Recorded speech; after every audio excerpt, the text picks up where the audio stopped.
Jackhammer. Morning, YouTube. Hey guys, we're out here on a stormy Saturday.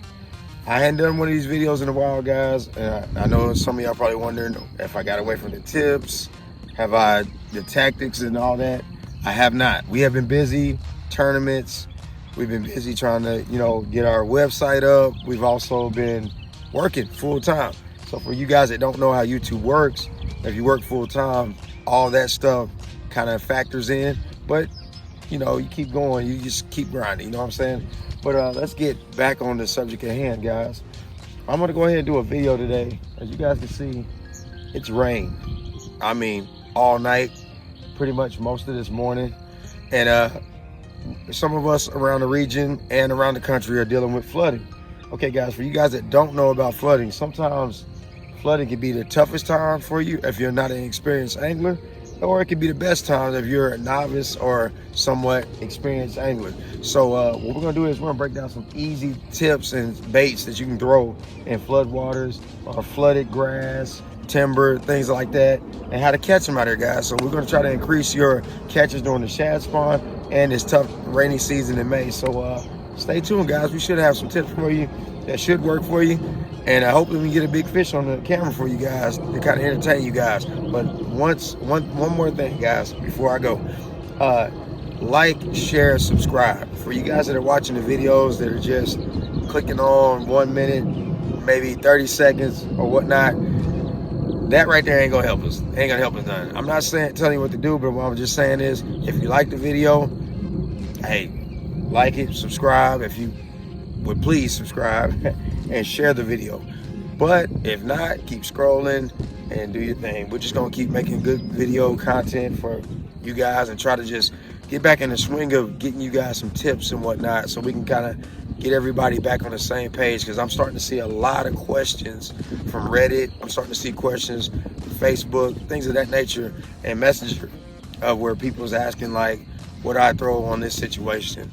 What color should I use? Well, guys, I'm gonna try to get back to doing the basic stuff that I used to do, kind of get you guys back up to par. But in the meanwhile, I'm gonna mix in some of the tournament things as well, because as you guys know, I have to further myself as well. So stay tuned and see what we can get you guys.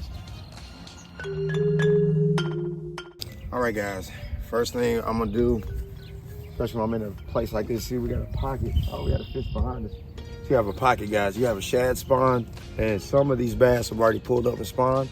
So the first thing we want to do is, guys, we want to mimic or kind of mirror the forage. My favorite thing that I like to do is, if you don't have a swim jig, a jackhammer or a thunder cricket is perfect. The vibration and the dirtier water from when the rain pulls all that mud and sediment into it, it'll actually bring those fish to it. They'll feel it because they have lateral lines, guys. They'll feel that bait going by them. And as you know, it pushes them shallow. The water pushes them shallow. So what they're gonna do is their backs are gonna either be facing the wind, if they're into it, if they're into a situation like this pocket right here. But unfortunately, the wind seems to be going this way. But when we first came, the wind was blowing right here into this pocket. So what them bass are gonna do is they're gonna be facing that way, because the bait's gonna get blown there. Now them fry are small. So when that wind is blowing pretty decent, it's gonna push them fry or influence them fry to go in the direction of the wind, because they don't get as tired going against it. So guys, it makes easy prey for the bass, and it also has unsuspecting bait that where the predators, I mean, they can have a feast out here, guys. So we want to mimic that, or make a bait a little bit larger so it's more attractive for the bigger bass, guys. So stay tuned. We're gonna see if we can get one off this jackhammer so I can show you guys. But what I paired my jackhammer up with, guys, for one is, I went ahead and I'm not a big Googan bass guy. I'm not a big, hater of them either. But I went ahead and put a Kraken crawl in the back. But if you don't have a Kraken crawl, I usually put a Rage crawl, guys. I'm a Rage crawl fan when it comes down to stuff like this. But they didn't have any, so this was a good substitute, guys. And I'm telling you, swims just as good, and it has scent and everything else like I wanted to have. So it's one good thing that you can throw out there where the appendages will get their attention too. But I'm throwing white, even though this is a clear pond. As you can see, guys, this is very clear right now. Considering it rained, it's still pretty clean. And I'm still gonna throw white, because if you look at it, most shad are silver or white looking. So I'm gonna mirror the shad, which is the bigger forage, which will probably be more attractive to a bigger fish. So stay tuned.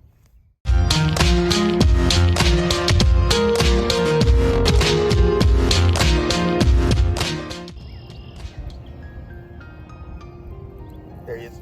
That's a good one. That's a real good one.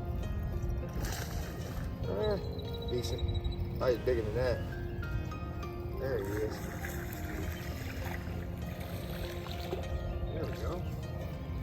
There we go. All right, guys.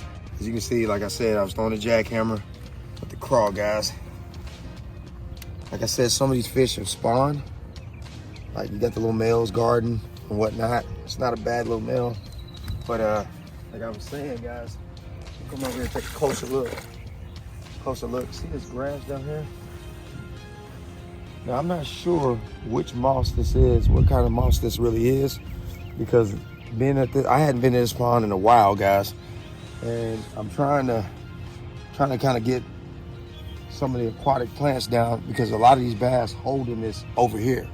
I know there's cattails that you can see, they grow right here, and that's every year. And that's usually what I target when it floods over here.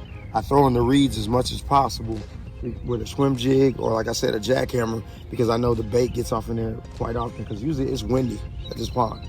I've never seen this pond glassed over or anything like that, but I know, as you can see, we got that flood control back there, but when that thing gets stopped up and they come up and this water starts getting these reeds, this is a good way to attack them with like a jackhammer or, like I said, a swim bait. These are your number one things you want to throw out here because, like I said, the forage is thick. So you want something to stand out. So a swim jig is great if you don't have as big a shad like gizzard shad in there, and you have like some small bait like minnows and whatnot going around.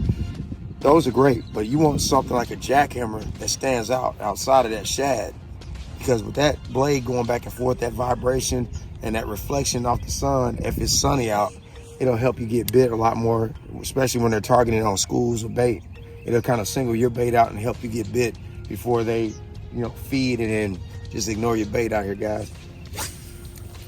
Oh man, little one just turned up. All right, we're back out there. Let's see what we can get.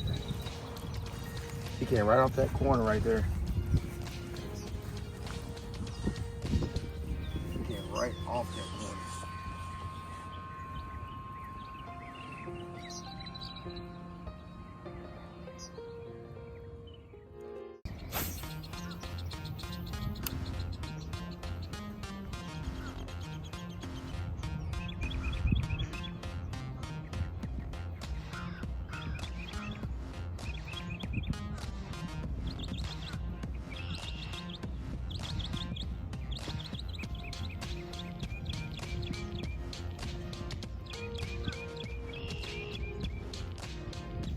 Watch him eat it. Watch him eat that. Watch him eat it. There we go. Little belly fish. I watch him come right out of there and eat it. Get right out of that grass. Smash that chatterbait. Came right out of there, guys. Smash.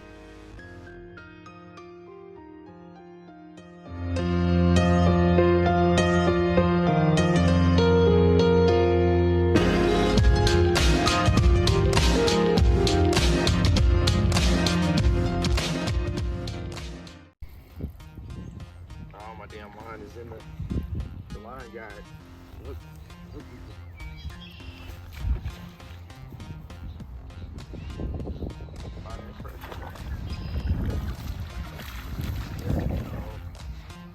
Yes, sir.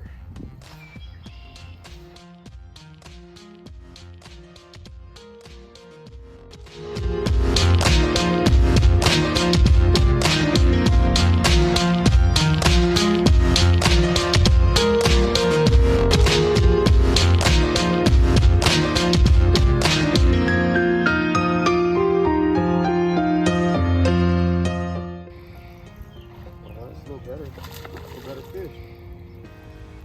Running towards me like, what are you doing? That's a way better fish.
he is. Got him.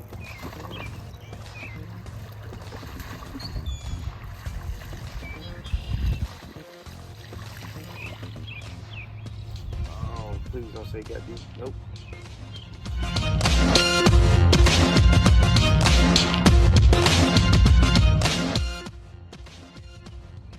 All right, guys, we came to our second little body of water. We caught a few fish. Well, let me break down what I've been doing. All right, guys, I had the 6 cents clout, as you can see. Now the water's kind of murky over here, so I went with a black and blue with a kind of a not chartreuse, but kind of a watermelon bottom. Because what happens, guys, when it rains? I don't know if you guys know anything about catopper worms or caterpillars, but during this season here in Oklahoma, usually when the rain comes, it washes all our caterpillars off in the water, right? So the main forage these days, now that these guys are getting thick and kind of putting like the little webs in your trees or whatnot, like the silkworms and whatnot, they're starting to fall off in the water, and guess what? Bass are feeding on them. Also, you got your earthworms out here, guys. So if you wanted to throw like a black and blue or a purple looking worm like this, it's a perfect time to do it, guys, because everything is getting washed into these banks.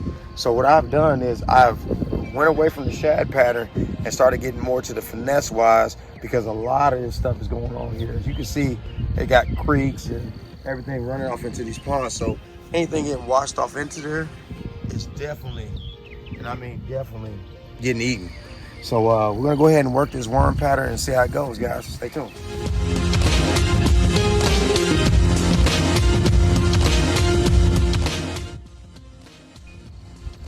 There we go.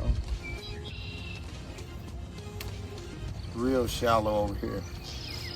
All right, guys, this is weird. It's a weird little pond. I mean, it's small, not very deep, but it has a little ridge right here that drops off a little bit on this side.